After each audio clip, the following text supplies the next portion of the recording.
बोलिए भागवत महापुराण की जय। बोलिए वृंदावन बिहारी लाल की जय। बोलिए अलवेली सरकार की जय। बोलो जय जय श्री राधे श्याम। सभी यथा स्थान पर बैठ जाएंगे।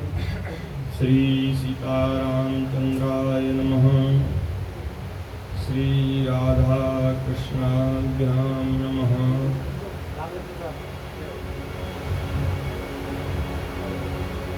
आरती यही ले लो आप। हरि शरणम। सभी भक्तजन अपने अपने स्थान ग्रहण करें और बड़े भाव से, बड़े प्रेम से, शांति से आज की कथा सत्र में हम सब लोग प्रवेश करें। श्रीमते रामचंद्राय नमः। ओम नमः परमहंसा स्वादित चरण कमल करंदाय भक्त जन मानस निवासाय श्री रामचंद्राय।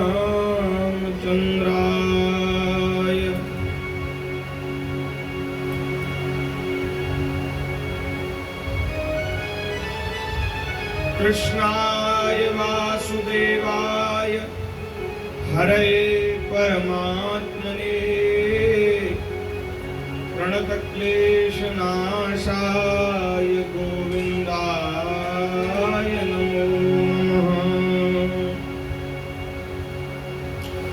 विश्वसर्ग विसर्गादिनवलक्षणलक्षितम् श्रीकृष्णाख्यं परं धाम जगद्धाम नमामि तत्। नारायणं नमस्कृत्य नरं चैव नरोत्तमं देवीं सरस्वतीं व्यासं ततो जयमुदीरयेत्। यं प्रव्रजन्तमनुपेतमपेतकृत्यं द्वैपायनो विरहकातराजुहाव। पुत्रेति तन्मयतया तर्वोऽभिनेदु तं सर्वभूतहृदयं मुनिमानतोऽस्मि। प्रह्लाद नारद पराशर पुंडरीक व्यासाम्बरीश शुकशौनक भीष्मलाल्हान् रुक्माङ्गदार्जुन वसिष्ठ विभीषणादि पुण्यानिमान् परं भागवतान् नमामि। सीतानाथ समारंभां श्रीरामानन्दार्य मध्यमाम् अस्मदाचार्यपर्यन्तां वन्दे गुरुपरम्पराम्। वन्दं गुरुपदकञ्ज कृपा सिंधु नररूप हरि महामोहतम कुंजा सुवचन रविकर्णिकर। चार जुगन में भक्त जे इनके पद की धूलि सर्वसु सिर धरि राखूं मेरी जीवनूरी। भक्त भक्ति भगवंत गुरु चतुर नाम बपु एक इनके पद वंदन किए नाशे विघ्न अनेक। इनके पद वंदन किए नाशे विघ्न अनेक। कृष्ण गोविंद गोविंद गोपाल नंद लाल। कृष्ण गोविंद गोविंद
कृष्ण गोविंद गोविंद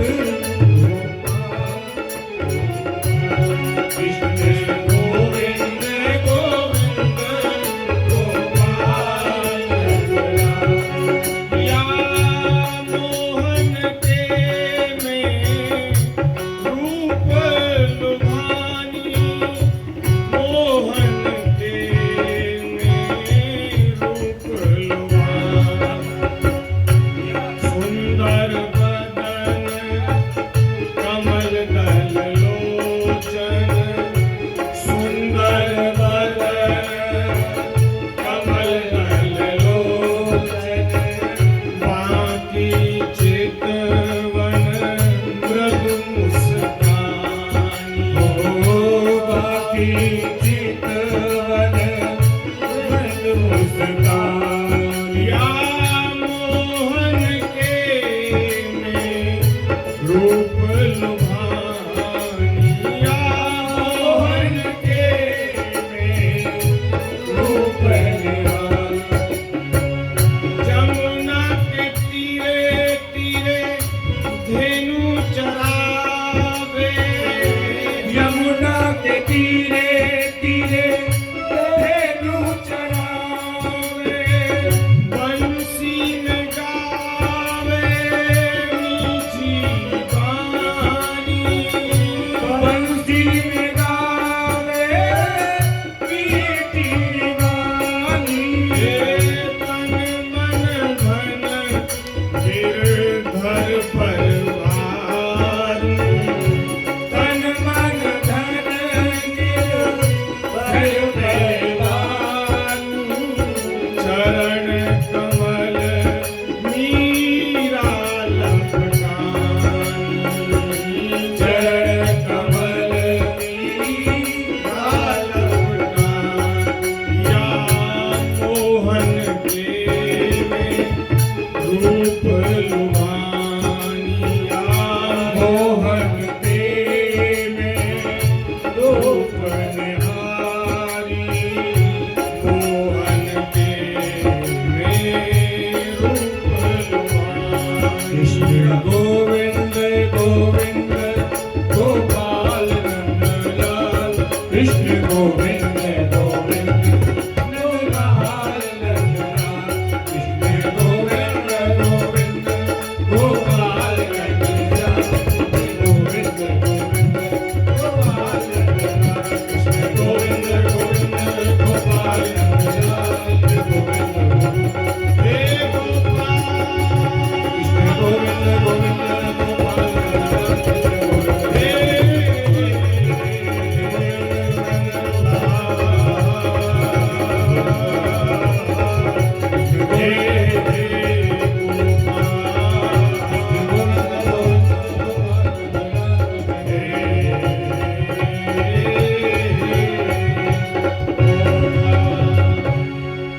बोलिए श्री कृष्ण गोपाल भगवान की जय हो श्री वृंदावन बिहारी लाल की जय हो श्रीमद् भागवत महापुराण की जय हो सुखदेव जी महाराज की जय हो श्री परीक्षित जी महाराज की जय हो श्री व्यास भगवान की जय हो श्री सूत सौनक आदि ऋषियों की जय हो श्री मैत्रेय विदुर की जय हो श्री सद्गुरुदेव भगवान की जय हो सब संत हरि भक्तन की जय हो श्री शंकर भगवान की जय हो श्री हनुमान जी महाराज की गौ माता की सत्य सनातन धर्म की जय जय श्री राधे जय जय श्री राधे जय जय श्री राधे हर हर महादेव जी के माइक पर थोड़ा बोलिए हरि शरणम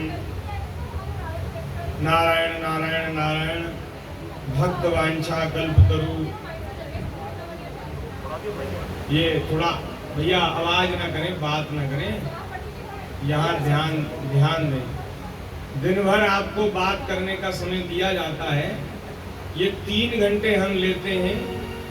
भैया अब हमारी सुन लो, हम भी कुछ कह लें। श्री वृंदावन बिहारी लाल। और ये जो मिलने जुलने वाले हैं, अगर इनको बातें करनी होती हैं तो घंटे 2 घंटे पहले आया करें। जो बाहर से आ रहे हैं रिश्तेदार, वो कथा के समय से 2 घंटे पहले आवे, पहले नाश्ता पानी करें, बात करें, सब कुशल मंगल पूछें। कथा के समय कृपया करके यहाँ शांति का दान दें हमको। श्रीमद् भागवत महापुराण। नारायण नारायण नारायण। हम सब लोग बड़े भाग्यशाली हैं जो भगवान की हेतु की कृपा से, करुणा से श्रीमद् भागवत जी की मंगलमयी कथा हम सब लोग श्रवण कर रहे हैं। परम पवित्र पुरुषोत्तम मास, क्या कहना, श्रावण का अधिक का महीना, उसमें भगवान के परम मंगल में परम उदार चरित्र का हम सब लोग गान कर रहे हैं, श्रवण कर रहे हैं, अपनी वाणी को पवित्र कर रहे हैं, अपने समय को सार्थक कर रहे हैं। आज श्रीमद् भागवत जी का ये जो सप्ताह अनुष्ठान चल रहा है, सप्ताह यज्ञ चल रहा है, इसमें आज 5वें दिन की कथा में हम सब लोग प्रवेश कर रहे हैं। चौथे दिन की कथा कल बहुत भाग दौड़ करके श्री कृष्ण भगवान के अवतार तक, जन्म तक हमने पहुंचाई। अब वहां से आगे के चरित्रों का हम स्मरण करेंगे। श्री देवकी मैया के गर्भ से वसुदेव जी के यहाँ भगवान श्री नारायण बालक के रूप में, और वो भी चतुर्भुज बालक के रूप में, ठाकुर जी ने जन्म लिया चतुर्भुज रूप में। आए तो मनुष्य रूप में हैं, मनुष्य अवतार लेकर लीला करने के लिए आए हैं, लेकिन भगवान ने अपना ऐश्वर्य भी दिखाया है। ठाकुर जी 4 भुजा धारण करके, एक भुजा में शंख है, एक में चक्र है, एक में गदा, एक में पद्म है। सुंदर श्याम शरीर है, कमल श्याम नीले कमल के समान भगवान का सुंदर श्याम शरीर है। मुख पर प्रसन्नता छा रही है।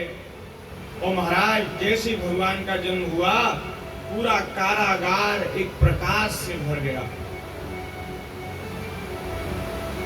नहीं तो भादों की रात्रि थी, अष्टमी, और रात्रि के 12 बजे का समय था, बड़ा अंधकार था।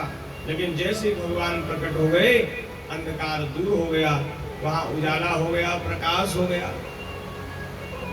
चतुर्भुज रूप में भगवान प्रकट हुए। श्री वसुदेव जी ने भगवान का दर्शन किया, विचार किया कि भैया ये तो कोई देवता हमारे घर में जन्मे हैं, ये कोई साधारण बालक नहीं है। साधारण बालक तो ऐसे होते नहीं। वसुदेव जी समझ गए कि ये तो कोई अद्भुत बालक है। तमद्भुतम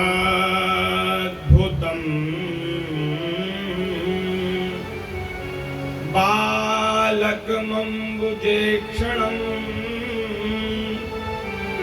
चतुर्भुजं शंखगदायुधायुधं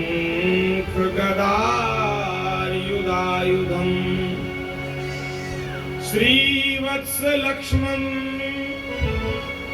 गलशोभिकौस्तुभं पीताम्बरं सांद्रपयोदशोभगं। पीताम्बर भगवान ने धारण किया है। अब सामान्य बालक जब जन्म लेते हैं, वो तो उघारे जन्म लेते हैं, उनके शरीर पे तो कपड़ा होता नहीं। ठाकुर जी तो हमारे अद्भुत हैं, सुंदर महाराज, गले में कौस्तुभ मणि है, वर्षाकालीन मेघ के समान सुंदर श्यामल शरीर है, उस पर पीताम्बर झलमला रहा है। भगवान का किरीट, मुकुट, कुंडल, उसमें महाराज सुंदर सुंदर घुंघराले बाल चमक रहे हैं। कमर में करधनी की लड़ियां लटक रही हैं, बाहू में बाजूबंद और कलाइयों में कंकड़ शोभायमान हो रहे हैं। इन सब आभूषणों से सुशोभित बालक के अंग अंग में अनोखी छटा छिटक रही है। वसुदेव जी ने देखा कि ये तो साक्षात नारायण भगवान है, ये जो चार भुजा तो भगवान के ही हैं, और जो इन्होंने आभूषण धारण कर रखे हैं जैसे कौस्तुभ मणि है, श्रीवत्स की रेखा है, हाथों में शंख है, चक्र है, गदा है, कमल है, ये सब भगवान के ही आभूषण हैं, तो ये साक्षात नारायण ही हैं। उन्हें बड़ा आश्चर्य हुआ। वे सोच रहे थे कि ऐसा हमने कौन सा पुण्य किया था, कौन सा साधन किया था जो नारायण भगवान हमारे यहाँ पुत्र रूप में जन्मे हैं। तब भगवान ने बताया कि महाराज, आपने पूर्व जन्म में मेरी प्रसन्नता के लिए बड़ा कठोर तप किया, और महाराज उस समय जब आप तप कर रहे थे तो आपकी तपस्या से मैं आपके ऊपर प्रसन्न हुआ। मैंने आपको साक्षात दर्शन दिया। मैंने वरदान मांगने के लिए कहा तो तुमने मुझसे मांगा, चाहो तुम ही समान सुत प्रभुसन कवन दुराव। तुम दोनों ने यही वरदान मांगा कि महाराज, हम आपके जैसा पुत्र चाहते हैं। उस जन्म में भी आप पति पत्नी थे। आपका नाम सुतपा था, सुतपा, और ये जो देवकी मैया हैं इनका नाम प्रश्नी था। आप दोनों पति पत्नी थे और आपके हृदय बड़े शुद्ध थे। आप दोनों ने मांगा कि आपके समान पुत्र चाहिए। तब मैंने तुमसे कहा, आप सरिस खोजो कहाँ जाई। अपने समान कहाँ ढूंढूं, मेरे समान संसार में कोई है ही नहीं। आप सरिस खोजो कहाँ जाई, नट तब तनय भोग में आई। आप सरिस खोजो कहाँ जाई, नट तब तनय भोग में आई। श्री राम जय राम, जय जय राम। श्री राम जय राम, जय जय राम। श्री वृंदावन बिहारी लाल की। तो उस समय मैंने आपसे कहा था कि मैं अपने समान कहाँ जाकर के ढूंढूं, मैं स्वयं ही आकर के आपका पुत्र बनूंगा। और देखो, भगवान बड़े कृपालु हैं। महाराज, भगवान ने कहा, मैं आपका 2 बार पुत्र तो बन चुका हूं, लेकिन अब की बार मैं तीसरी बार आपका पुत्र बना हूं। बोले, पहले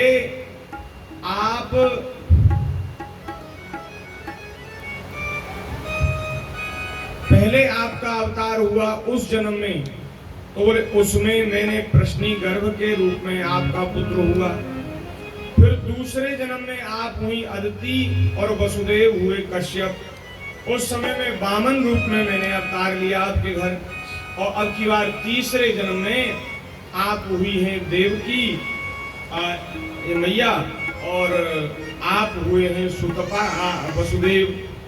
तो इस बार मैं आपका पुत्र बनकर जन्मा हूं। उन्होंने एक बार तप किया और एक बार वरदान मांगा कि आप पुत्र बन जाएं। ठाकुर जी 3 बार पुत्र बनकर के आए। आपके जैसा पुत्र चाहिए। भगवान चक्कर में पड़ गए, मुझे पुत्र नहीं चाहते, मेरे जैसा चाहते हैं। भगवान में भी अपने जैसा दूसरा बनाने की सामर्थ्य नहीं है। ठाकुर जी भी दूसरा भगवान नहीं बना सकते। भगवान तो एक ही है, भगवान भी भगवान नहीं बना सकते। भगवान ने कहा, अब मैं आपकी ये बात तो सत्य नहीं कर सकता कि मेरे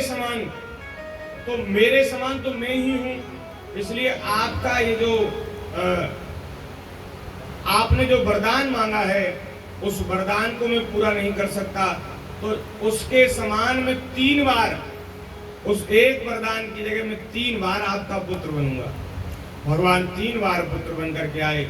अब की बार ठाकुर जी श्री कृष्ण रूप में आए हैं, तो महाराज वसुदेव जी बड़े प्रसन्न हुए हैं और उन्होंने उस समय भगवान का जन्म हुआ, श्री कृष्ण जन्मोत्सव में, उसी समय कारागार में ही उन्होंने 10,000 गाय दान करने का संकल्प कर लिया कि मैं जब यहाँ से मुक्त होऊंगा तो 10,000 गायों का दान करूंगा। मेरे घर भगवान आकर के जन्मे, बड़े प्रसन्न हुए। अब तो महाराज वसुदेव जी ने भगवान की स्तुति करी है। विदितोऽसि भगवान साक्षात् पुरुषः प्रकृते परः केवलानुभवानंद स्वरूप सर्वबुद्धिधरक, आनंद स्वरूप अनुभव गम्य भगवान, बुद्धियों के साक्षी आप साक्षात परमात्मा हैं। मैं आपके स्वरूप को जानता हूं, मैं आपको पहचान गया। प्रभु आप सर्वशक्तिमान हैं, सबके स्वामी हैं। इस संसार की रक्षा के लिए ही आपने मेरे घर अवतार लिया है।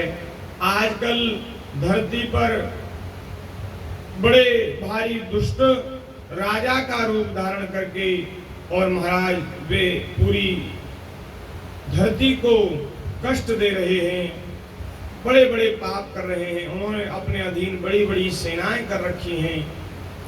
आप अब अवतार लेकर के उन सबका संहार करेंगे। हे देवताओं के भी आराध्य देव प्रभु, यह कंस बड़ा दुष्ट है। इसे जब मालूम हुआ कि आपका अवतार हमारे घर होने वाला है, तो उसने आपके भय से आपके बड़े भाइयों को मार डाला, हमारे 6 पुत्रों को मार डाला। अब जैसे ही उसको समाचार मिलेगा कि आपका जन्म हो गया है, आप हमारे घर में जन्म ले चुके हैं, तो वह फिर आ जाएगा और महाराज आपको हानि पहुंचाएगा। इसलिए मुझे बड़ा भय है। अब वसुदेव जी समझ तो रहे हैं साक्षात प्रभु हैं, लेकिन वात्सल्य भाव के कारण उनको भय हो रहा है। अब साक्षात भगवान को कंस क्या हानि पहुंचाएगा, लेकिन फिर भी उनको वात्सल्य के कारण भय हो रहा है। तब देवकी माता ने भी भगवान की स्तुति करी है। दोनों जने स्तुति कर चुके, तब भगवान ने कहा कि आप निर्भय हो जाइए, निश्चिंत हो जाइए, कंस मेरा कुछ भी नहीं बिगाड़ सकता और थोड़े ही दिन का मेहमान है। अभी तो आप मुझे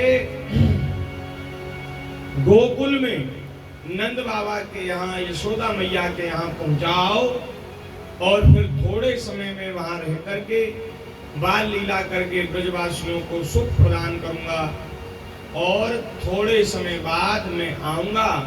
कंस को मारकर, इसके सब संगी साथियों को मार करके आपको इस कारागार के दुख से मुक्त करूंगा, आप सबके सभी संकटों को हर लूंगा। अब महाराज देवकी मैया ने भगवान की स्तुति तो करी, लेकिन उनके मन में संतोष नहीं हुआ। उन्होंने कहा, प्रभु हमने आपसे वरदान मांगा था पुत्र रूप में आना, आप तो हमारे बाप बन के आए हो। ऐसा कोई पुत्र होता है? चतुर्भुज धारण करके, इतने सुंदर आभूषण पहन करके, वस्त्र पहन करके आप आए हो। अरे जब बालक का जन्म होता है तो छोटा सा होता है, छोटे से बालक के रूप में नहीं आए। आपने अपनी बात सत्य नहीं करी। हाँ ठाकुर जी बोले, भाई ये तो आपने बात सही कही। भगवान तुरंत छोटे से बालक के रूप में परिवर्तित हो गए। अब भगवान ने कहा, माता जी अब ठीक है? बोले अब भी ठीक नहीं है। स्वरूप तो आपका छोटा सा हो गया, लेकिन छोटे बच्चे तो आपकी तरह बोलते नहीं, वे तो उआ उआ करके रोते हैं। और जब आप रोने लग जाएंगे तब महाराज हमें संतोष होगा। भैया परमात्मा को भी जो रोने पे मजबूर कर दे, ऐसा मैया का वात्सल्य। और माता के कहने पर ठाकुर जी रोने लगे। सुनी बचन सुजाना रोदन ठाना हुए बालक सुरभूपा। यह चरित जगावही हरिपद पावही तेन परही भवकूपा। भगवान रोने लगे हैं। अब माता देवकी ने वात्सल्य भाव की अधिकता के कारण श्री बाल कृष्ण प्रभु को अपना दूध पिलाया है, दुग्ध पान कराया है और फिर बड़े दुखी मन से वसुदेव जी को सौंप दिया कि आप मेरे कन्हैया को श्री कृष्ण को ले जाओ, नहीं तो कंस आता होगा। अब महाराज कारागार में थे, कारागार के ताले टूट गए, हथकड़ियां बेड़ियां खुल गई, भगवान की ऐसी माया। सब पहरेदार सो गए माया के कारण और वसुदेव जी निकल करके गए हैं और यमुना जी के किनारे किनारे गोकुल के सामने आए हैं।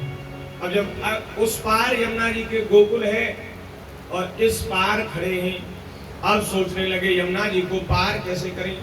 यमुना जी में अगाध अपार जल है, क्योंकि भादों के महीना में खूब जल रहता है, लेकिन अब भगवान को तो पार करना ही है और नाव इस समय मिलेगी नहीं रात में। तो वसुदेव जी भगवान का स्मरण करके यमुना जी में प्रवेश कर गए। अब यमुना जी में जैसे प्रवेश किया, यमुना जी का जल तो बहुत था ही यमुना जी में। यमुना जी के जल में वसुदेव जी डूबने लग गए। जैसे डूबने लगे तो वसुदेव जी ने पुकार लगाई कि भैया मैं भले ही डूब जाऊं लेकिन मेरो लाला न डूबे, मेरे लाला को कोई ले कोई ले कोई ले। तो वहां गांव है, आज भी गांव है, उसका नाम पड़ गया कोयले। बोलिए कोयले गांव की जय। गोकुल इस पार है, कोयले इस पार है, बीच में यमुना जी बह रही है। आज भी वहां बड़ा सुंदर घाट बनाया गया है और वसुदेव जी भगवान को छाछ में लेकर के जा रहे हैं। शेष नाग छाया कर रहे हैं, ऐसी मूर्ति बनाई गई है। जैसे ही आपने पुकार लगाई है, यमुना जी जो है श्री कृष्ण लीला में भगवान की चतुर्थ पटरानी है। यमुना जी से विवाह हुआ भगवान का। यमुना जी ने देखा कि मेरे पति आ रहे हैं और अभी यमुना जी अभी ठाकुर जी ने स्नान नहीं किया। यमुना जी चाहती तो थी कि भगवान को स्नान करा दूं अपने जल से, लेकिन वसुदेव जी तो बड़े भयभीत हो गए। तो यमुना जी भगवान के चरण छू करके ही चली गई। भगवान ने चरण नीचे लटका दिए और चरण छू करके फिर यमुना जी उतर गई। यमुना जी ने मार्ग दिया और वसुदेव जी पार करके गोकुल पहुंचे हैं। गोकुल में महाराज अब 12 बजे भगवान का जन्म हुआ, 3-4 घंटे उनको आने में लगे होंगे। 3-4 बजे ब्रह्म मुहूर्त में। वैसे यशोदा मैया रोज ब्रह्म मुहूर्त में जग जाती थी, लेकिन आज योग माया के प्रभाव के कारण उनके गर्भ से योग माया का जन्म भी हो गया, लेकिन फिर भी उनकी आंख नहीं खुली, नींद नहीं खुली। सब लोग सोए भये हैं और उस समय वसुदेव जी आए। भगवान श्री कृष्ण को यशोदा मैया के बगल में लिटा दिया और योग माया को लेकर के आप तो चले गए मथुरा। मथुरा में पहुंचकर कारागार में जैसे थे वैसे सब हथकड़ी बीड़ी लग गई, ताले लग गए, पहरेदार जग गए। और ये कन्या जब यहाँ रोने लगी है तो कंस को समाचार पहुंचाया कि महाराज आपका 8वां जो गर्भ है देवकी का, जो आपका काल है, उसका जन्म हो चुका है। कंस को उस दिन रात भर नींद नहीं आई। उसे मालूम था कि देवकी के बालक का जन्म होने ही वाला है। बड़ा भयभीत था, बड़ा डरा हुआ था, पसीना पसीना हो रहा था। जैसे मालूम हुआ कि देवकी के गर्भ ने, अष्टम बालक ने जन्म ले लिया है, दौड़ा दौड़ा अपने सिपाहियों के साथ आया और आकर के उसने देखा कि कन्या है, ये तो कन्या। एक बार तो उसके मन में आया कि कन्या को कैसे मारूं, लेकिन उसने विचार किया कि ये मेरा काल है तो अब इसको छोड़ना नहीं चाहिए। उसने उसके पैर पकड़कर छोटी सी नन्ही सी बालिका के और उसको पत्थर पर मारना चाहा। उसी समय वह हाथ में से छूटकर आकाश में स्थित हो गई। 8 भुजाएं उसकी हो गई, शेर की सवारी है, 8 भुजाओं में अस्त्र शस्त्र धारण किए हैं। और महाराज उन्होंने बड़ी गंभीर वाणी में कंस को फटकारते हुए कहा, अरे दुष्ट, अब तू इन वसुदेव और देवकी को कष्ट देना बंद कर। तेरा जो काल है वो तो कहीं ब्रज में जन्म ले चुका है, अब तू इनको मत सता, अब तेरा अंतिम क्षण आने वाला है। तू कितना भी प्रयास कर ले, तू मृत्यु से बचेगा नहीं। और ऐसा कहकर वह देवी आकाश में अंतर्धान हो गई। और वे ही देवी वहां से अंतर्धान होकर विंध्यवासिनी माता के रूप में विंध्याचल में विराजमान हो गई। और वे कई रूपों में पूरे भारत में वे विराजमान हैं। उनकी बड़ी प्रतिष्ठा है, बड़ी मान्यता है। बोलिए दुर्गा मैया की जय, विंध्यवासिनी माता की जय। अब ऐसा कह करके चली गई। इस कंस ने भी श्री देवकी जी को, वसुदेव जी को कारागार से मुक्त कर दिया और एक मथुरा में ही इनको रहने के लिए महल दे दिया। अब भी नजरबंद ही है कि कहीं चले न जाएं। और इसने महाराज जा करके अपने महल में अपने सेनापतियों से, मंत्रियों से सलाह की, भाई अब क्या करें। तो उन सेनापतियों ने, मंत्रियों ने उसको सलाह दी। उसके मंत्री भी सब दुष्ट ही थे कंस के। उन्होंने सलाह दी कि भाई उस देवी ने कहा है कि आपका काल कहीं ब्रज में ही है। तो एक पूतना नाम की राक्षसी है, वो बाल घातनी है, बाल हत्यारिणी है। उसको पूरे ब्रज में छोटे छोटे बच्चे जो 2-4 दिन के हैं, 10 दिन के हैं, ऐसे बच्चों को मारने के लिए भेजा जाए। और जहां भी वो आपका काल छुपा होगा, उस बाल हत्यारिणी, बाल घातनी पूतना से बच नहीं पाएगा। ऐसी सलाह करी गई। पूतना को बुलाया गया। पूतना को यही आदेश दिया गया कि तुम छोटे छोटे बच्चों को सबको मार डालो। अब वो महाराज रूप बदल बदल करके विचरण करती थी। यहाँ तो ये लीला हुई। और जब नंद भवन में, यशोदा मैया के घर में, जब हमारे कन्हैया ने रोनो शुरू किया, तो यशोदा मैया से पहले रोहिणी मैया की आंख खुली। रोहिणी मैया ने सुनी बालक के रोवे की आवाज, दौड़ी दौड़ी आई यशोदा के महल में। और वहां आकर के क्या देखा कि बड़ा सुंदर सांवला सलोना बालक यशोदा के पलंग पर, यशोदा की बगल में सोया है। यशोदा मैया अचेत हैं। यशोदा मैया को जगाया है। अरे मेहर, तू ऐसी अचेत सो रही है, तेरो बालक नयने कब को या को जन्म भयो है और ये रोवे लग रहे हो है और तो होश ही ना है। अब यशोदा मैया को जगा। यशोदा मैया ऐसी जगी, हक्की बक्की रह गई। ये क्या हुआ, क्या लीला है, बताओ। बालक का जन्म हो गया, मुझे पता भी न चला।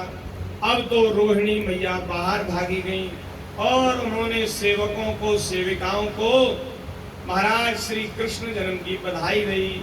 श्री नंद के लाला की जन्म की बधाई हो, बधाई हो, बधाई हो। सबको बधाई गई। रात्रि भर से ही, रात से ही महाराज गवैया बजवैया सब नंद महल के द्वार पे बैठे कि जबई लाला को जन्म है जाए, वो जबई बधाई गावे लग जाएंगे। क्योंकि हमारे नंद बाबा बड़े उदार हैं। बाबा को स्वभाव सब जाने कि बाबा देवे में कंजूसी ना करें। तो सब अब भैया बड़े भाग्यंते, बड़े जप तप पुण्यंते लाला को जन्म हेवे बारो है। तो यदि काहू के घर में बड़े मनोरथन थे, देवतन की कृपा से बालक को जन्म हो, पुत्र को जन्म हो, तो वह घर में, परिवार में एक बड़ी भारी खुशी छाई जाए। तो नंद बाबा तो हमारे पहले से उदार हैं। अब जब बालक को जन्म भयो है तो खूब उदारता पूर्वक हम सब कुछ देंगे, ऐसा विचार करके सब बिरदावली कहवे बारे भाट गवैया और सब रात्रि में ही वहां महल के द्वार पे आ गए। और अब वो भी सो गए थे भगवान की माया के कारण। अब जब हल्ला भया नंद भवन में कि लाला भयो है, एक कारो कलूटो सो छोरा भयो है। अब तो महाराज गवैया जगे, उन्होंने बड़े जोर के संगीत बजाए, बधाई गाई। अरे मैया रोहिणी मैया बधाई हो, यशोदा मैया बधाई हो। अरे बधाई गव रही है, कैसे गव रही महाराज? अब ब्रज में है रही जय जयकार, नंद घर लाला जायो है, लाला जायो है, नंद घर लाला जायो है। ओ लाला जायो है, नंद घर लाला जायो है। रे ब्रज में है जय जयकार, नंद घर लाला जायो है। ओ ब्रज में है जय जयकार, नंद घर लाला जायो है।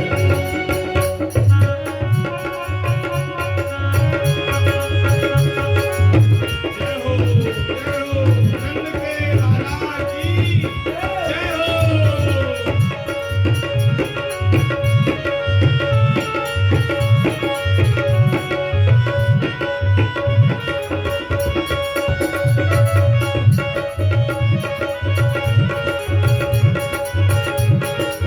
श्री राधे।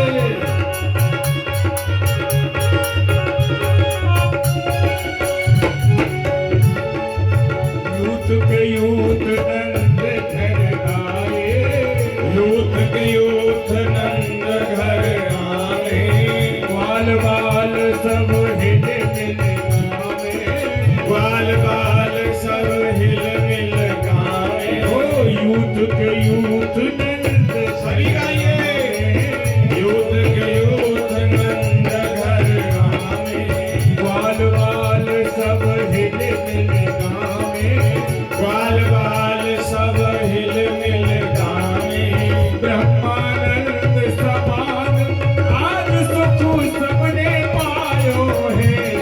ओ ब्रह्मानंद समान आज सुख सबने पायो है।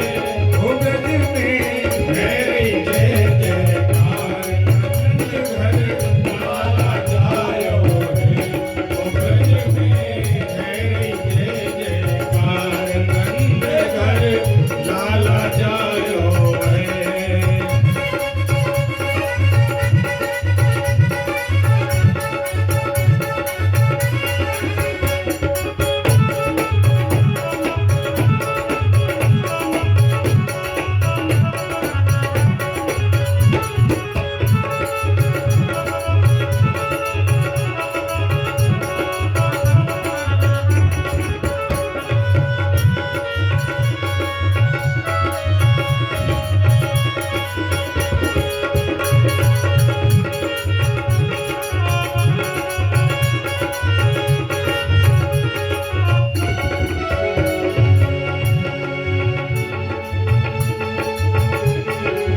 सनकादिक ब्रह्मादिक आए, सनकादिक ब्रह्मादिक आए। रिद्धि सिद्धि सभी बुलाए, रिद्धि सभी बुलाए। घरवालन को रूप सभी नित मंगल गायो है। हो घरवालन को रूप सभी मंगल गायो है। ब्रज में है जय जयकार, नंद घर लाला जायो है। हो ब्रज में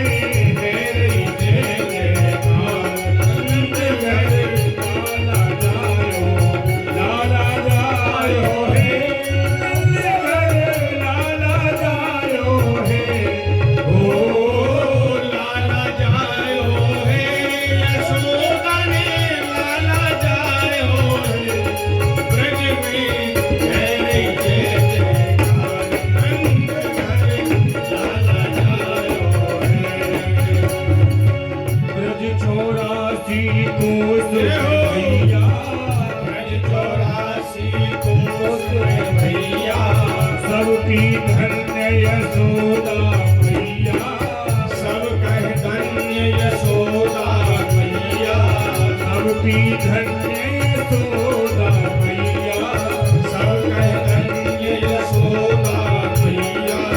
80 बरस की आयु में सो जायो है, ओ 80 वर्ष की आयु में सुत सो जायो है। रे ब्रज में, रे ब्रज में, रे ब्रज में है रही जय जयकार, नंद घर लाला जायो है। ओ ब्रज में है जय जयकार, नंद घर लाला जायो है।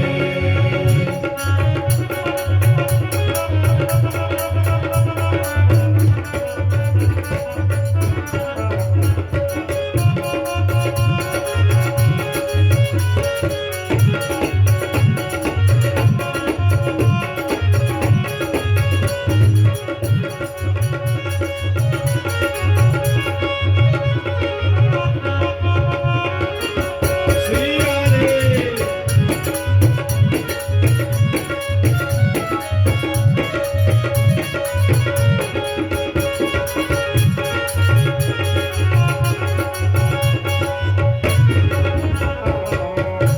बोलिए श्री बाल कृष्ण लाल की। की जय।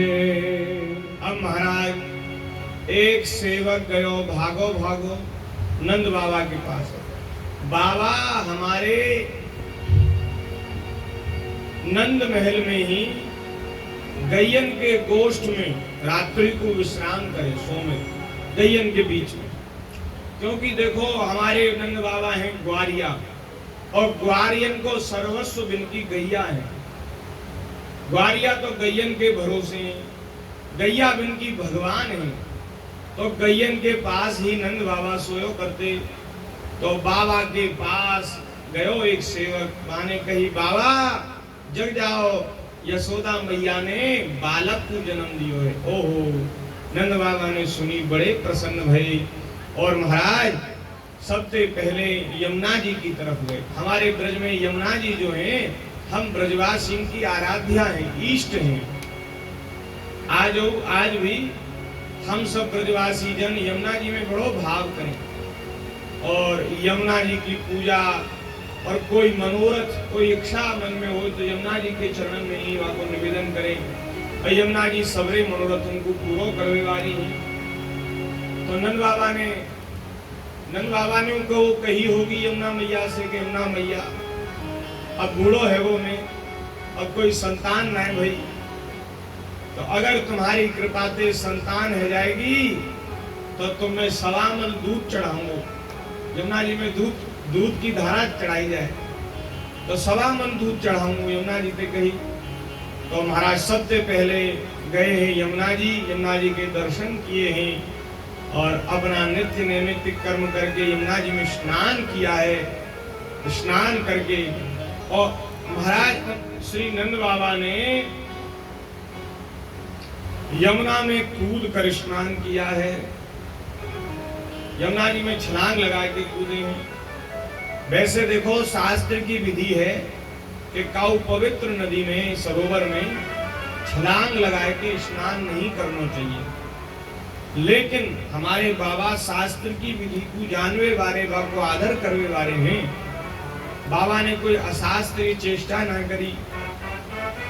जब घर में बालक को जन्म होए तो शास्त्र की ऐसी विधि है, मर्यादा है कि वास में यदि काऊ नदी में कूद के स्नान किया जाए तो जल में कूदवे थे तो जो जल की छींट ऊपर आकाश में जावे तो उन आकाश में जावे वाली छींटन को ग्रहण करके बा कुल के जो पितर हैं वो संतुष्ट है जाए, उनको बड़ो आनंद हुए। जल की छींटन ने वो आचमन करें उन जल की छींटन को। तो नंद बाबा शास्त्र की विधि को जानने वाले बाबा ने यमुना जी में कूद के स्नान किया और आए के बढ़िया सुंदर वस्त्र आभूषण धारण किए। बढ़िया महाराज हमारे ब्रजवासी जो चंदन लगाने है महाराज, ये पीरो चंदन पूरे माथे में भर के पोत के ऐसा चंदन लगायो और सबसे पहले गए बिन ब्राह्मणन के घर में। जो बाबा के यहाँ बालक है जाए या मनोरथ की सिद्धि के लिए अनुष्ठान कर रहे, हाँ ब्राह्मणन ने बड़े बड़े अनुष्ठान करे और महाराज उन्होंने गोपाल मंत्र को जप करो, अष्टादशाक्षर मंत्र को जप करो और ब्राह्मणन के दर्शन करवे गए। बोले ब्राह्मण देवता आपकी जो साधना है, अनुष्ठान है, वे आज सफल है गए। आज मैं हूँ पुत्रवान है गए। ब्राह्मणन के चरणन में प्रणाम किया है और उन ब्राह्मणन को बुलाए के घर लाए हैं। बोले महाराज के जो स्वस्ति वाचन करया घर में, और सबसे पहले जात कर्म संस्कार, ये जो जात कर्म संस्कार है वो अब नष्ट हो गया। अब तो सीधा नामकरण संस्कार हम लोग करा लेते हैं। जन्म के समय एक संस्कार होता है, एक तो जन्म के पहले गर्भाधान संस्कार और दूसरा संस्कार है जात कर्म संस्कार। हम लोगों के यहाँ 16 संस्कार होते हैं ना, तो उसमें दूसरा संस्कार है जात कर्म संस्कार। ये महाराज जब बालक का जन्म होता है तो नालोच्छेदन से पूर्व ही जात कर्म संस्कार होता है, फिर नालोच्छेदन होता है और उस समय में दान पुण्य की बड़ी महिमा है। देखो यहाँ लिखा है कि जो जात कर्म के समय जब बालक की नाल भी न कटे, उस समय में जो दान दिया जाता है ना वो अक्षय हो जाता है। उस समय दान की बड़ी महिमा है। जैसे अक्षय तृतीया को, अक्षय नवमी को, किसी विशेष मुहूर्त में, पर्व में यदि हम लोग दान करते हैं तो उसका अनंत फल मिलता है। इसी प्रकार नालोच्छेदन से पूर्व जो दान दिया जाता है उसका भी अक्षय फल होता है, अनंत फल होता है। तो बाबा तो सब शास्त्र की विधि को जानने वाले, उन्होंने कही या अवसर को क्यों चूके और ब्राह्मणों को बुलाए के स्वस्ति वाचन करवायो, पुत्र को जातकर्म संस्कार करो, पितरन की विधि पूर्वक पूजा करी और बाबा ने वही समय ब्राह्मणन को वस्त्र और आभूषणों से सुसज्जित करके बढ़िया सुंदर रेशमी वस्त्र गैयन को पहराए। महाराज उनके कंठन में, गरेर में सोने के हार पधराए गैयन के, उनके सींगन में सोनो मड़वायो और खुरन में चांदी मड़वाई। ऐसी महाराज 2 लाख गौएं, सोचो आप 2 लाख गायें श्री नंद बाबा ने ब्राह्मणन को दान करी। कितने उदार हमारे बाबा। भैया एक गाय दान करवहु जीवन में बड़ो कठिन पर है। हम लोग इतने लोभी, कंजूस और न जाने क्या क्या हो गए। एक बात तो ये है महाराज, जिसके पास गाय है ना उसी को दान करने का अधिकार है। ऐसा नहीं है कि आपने पैसे से गाय खरीदी और दान कर दी। अब तो लोग ऐसे ही करते हैं। अब क्या है कि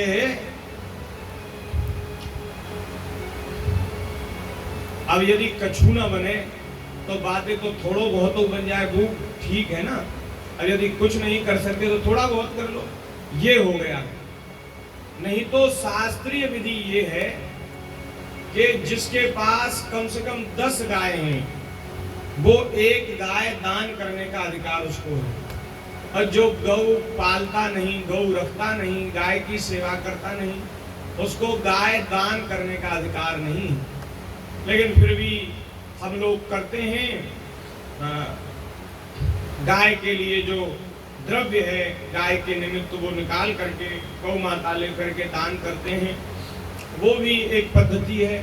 कम से कम गौ दान का कुछ ना कुछ फल तो मिल जाए, इस दृष्टि से करते हैं। तो महाराज हमारे बाबा ऐसे उदार। अब ये देखो शास्त्र की विधि ये है कि जो 10 गाय रखे वो एक गाय दान कर सके। अब हमारे बाबा ने 2 लाख गैया दान करी। तो सब सोचो बाबा के पास कितनी गैया होंगी। 10 गैया जिसके पास हो वो एक गाय दे सकता है, और जिसने 2 लाख गाय दान करी, अब भैया कोई गणित जानता हो तो हिसाब लगा के बताओ, हमें तो आता नहीं गणित, हम तो पढ़े ही नहीं। 20 लाख हैं, हाँ, कम से कम 20 लाख गाय तो बाबा के पास थी। आप सोचिए हमारे पूर्वज, हमारे पुरखा कितनी कितनी गायन की सेवा करते। अब हम लोग एक गाय भी अपने घर में नहीं रख सकते। देखो बुरा मत मानियो, कुत्ते के लिए तो घर में जगह बना लेते हैं कि यहाँ हमारा कुत्ता रहेगा, एक छोटी सी कोठरी घर के बाहर बना लेते हैं कि ये एक कुत्ता रखेंगे तो वो यहाँ, और एक वो बनवाते हैं, एक बोर्ड बनवाते हैं छोटा सा, वो घर के बाहर लगा देते हैं, उस पर लिखा है कुत्तों से सावधान। अरे भले आदमियों, कोई अतिथि आवे, साधु आवे, ब्राह्मण आवे तो बाको पलक पावड़े बिछाए के आदर करो, स्वागत करो। आपने तो वहां लिख दी कुत्तों से सावधान, चले जाएं लौट के, तो फिर क्या करें? कुत्तों से सावधान तो क्या करें, फिर चले जाएं। तो भैया हम सब लोग गाय की सेवा से बिल्कुल विमुख हो गए। हमारे पूर्वज पुरखा कितनी कितनी गाय, 20 लाख गैया तो हमारे नंद बाबा की, और ये 9 भैया हैं, नंद बाबा के 9 भैया हैं। काऊ पे 15 लाख गैया हैं, काऊ पे 10 लाख गैया हैं, काऊ पे 8 लाख गैया हैं। 1 लाख से अधिक गाय जिस पे होती है वो, उसको नंद की पदवी मिलती है, और ये 9 नंद हैं, और इन पे 1-1 लाख से ज्यादा गैया है सब। और हमारे जो ब्रजभानु बाबा हैं, किशोरी जी के जो पिता हैं राधा रानी के, उन पे तो नंद बाबा से ज्यादा गैया है, उन पे 1.5 गैया है। अगर नंद बाबा के पास 20 लाख हैं तो ब्रजभानु बाबा के पास 30 लाख है, 1.5 गुनी ज्यादा है। ऐसी महाराज गैयन पे हमारे ब्रज की बड़ी सुंदर शोभा हो करती। आज भी गायों का दर्शन होता है, लेकिन जैसे हमने सुना है, पढ़ा है, ऐसा दर्शन अब गायों का नहीं होता। गाय बहुत कम रह गई, सीमित संख्या में रह गई। तो 2 लाख गैया दान करी हैं, और महाराज अन्न दान कियो है, वस्त्र दान कियो है, और सब प्रकार के धन धान्य श्री नंद बाबा ने दान किए हैं। और उस समय बाबा ने भगवान श्री कृष्ण की शुद्धि करवाई है। संस्कारों के द्वारा मनुष्य की शुद्धि होती है, इसलिए जात कर्म संस्कार कराया है। उस समय ब्राह्मण सूत मागध बंदीजन मंगल में आशीर्वाद देने लगे।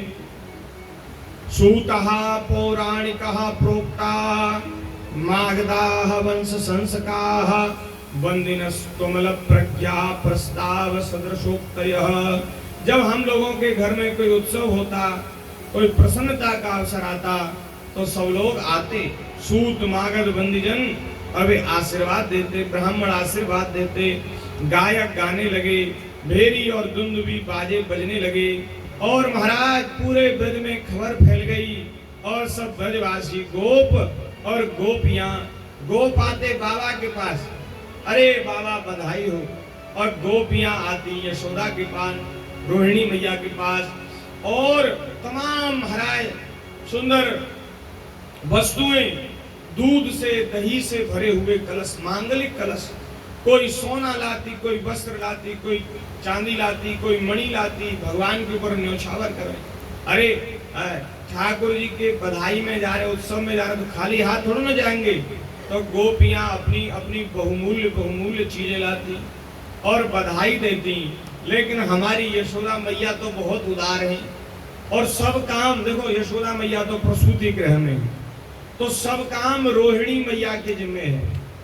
तो जो गोपी बधाई लेके आ रही है, बाकू दोगुनी चौगुनी बधाई रोहिणी माता दे रही है। बोले भैया तुम हमारे यहाँ बधाई दे रहे हैं, हम तुमको बधाई दे रहे हैं कि न हमारे लाला बधाई हो। तो सब प्रकार से आनंद हो रहे हैं, और बड़ा एक सुंदर द्रव्य बनाया गया। गाय के माखन में दही मिलाई गई, उसमें केसर मिलाया गया, उसमें कपूर मिलाया गया, और उसको महाराज फिर ऐसा बढ़िया लोंदा बनाए गए, इसमें मोटे मोटे गेंद की तरह लोंदा बनाए गए और वो बड़े बड़े बर्तन में भर के लाए गए और वो महाराज एक दूसरे को पायवे को दिए गए।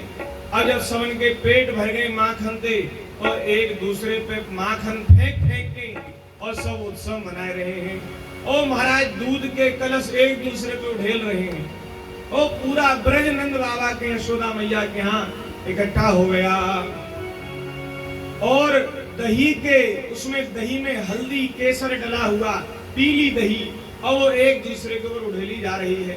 आज भी महाराज आप कभी आपको अवसर मिले तो नंद उत्सव के दिन कृष्ण जन्माष्टमी के अगले दिन आप हमारे ब्रज में आओ, गोकुल में आओ और गोकुल में वहां नंद भवन में जो उत्सव होगा को दर्शन करो। क्या महाराज वहां से कोई बिना बिगड़े बिना माखन मिश्री के सराबोर भय, दूध के दही के सराबोर भय कोई आ ना सके। आप गोकुल में घुस गए तो सबरे पीले लाल पीले है जाओ, ऐसी जोर को उत्सव हो। ये गोकुल का मुख्य उत्सव है।